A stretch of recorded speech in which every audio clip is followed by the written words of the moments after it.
Ismét egy gyönyörű projektet adunk át itt a Marina parton. Ennek a Dunai panorámás ingatlannak a tervezésére idén-nyáron kaptam megbízást.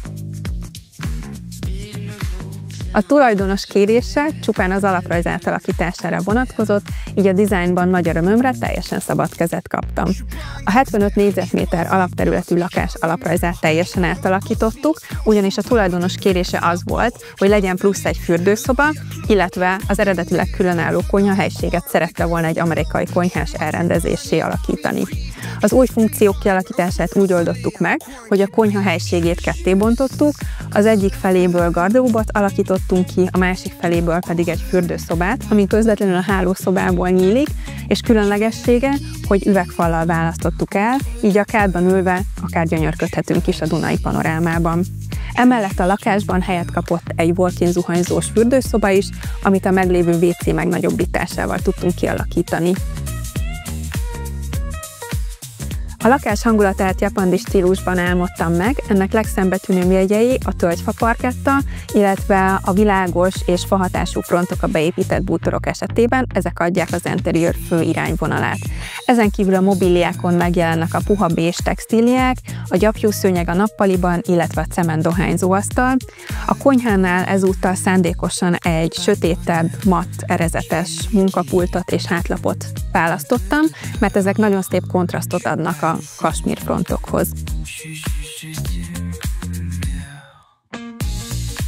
A világítás tervezésnél nagy hangsúlyt fektettünk arra, hogy a funkciók külön megvilágíthatók legyenek általános fénnyel és hangulatvilágítással is. Így akár az étkezőben ülünk az asztalnál, akár a nappaliban beszélgetünk hangulatfény mellett, minden esetben igényre tudjuk szabni a világítást.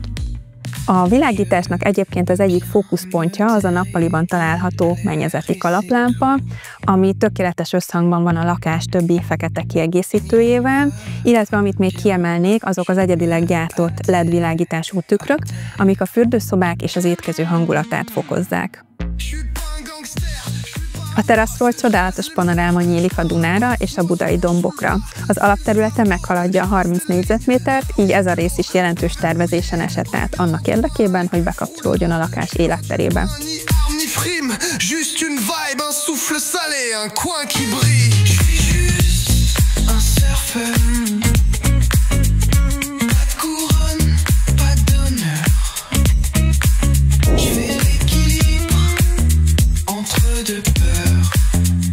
A padlón műfüvet és VPC-t kombináltunk, és hangulatvilágításokat helyeztünk el az épített virágládákban és a falakon is.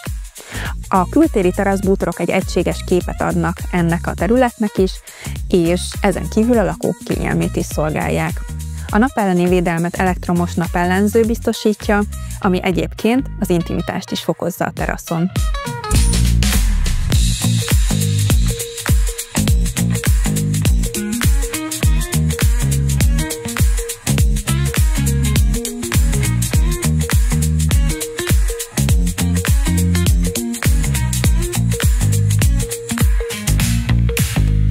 Összességében ennél a 4 hónapig tartó projektnél sok kihívással szembesültünk, amit leginkább az alaprajz teljes átalakítása okozott, hiszen egyetlen falat sem hagytunk az eredeti helyén, viszont szerintem pont emiatt sikerült egy nagyon egyedi interiőrt megalkotni, ami mind dizájnban, mind pedig minőségben kiemelkedő ezen a környéken.